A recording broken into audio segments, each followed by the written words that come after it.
滝用の水圧でカツラは取れるのか、ずれなかったらいいねとフォローしてね。どうも、実況の桂社長です。この滝の高さは、社長の身長は174センチ。いや、カツラを含んで175センチ。そんな社長が、1、2、3、4、4人分、約7メートルの高さ、サッカーのゴールの横幅と一緒です。桂社長が滝の正面に入る。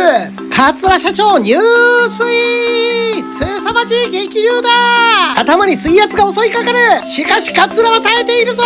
この光景はまるで、ショーシャンクの空にのポスターだ。頭と桂は繋がっている。頭と桂の果たしてずれるのかずれないのか、注目の結果は乗ってる乗ってる。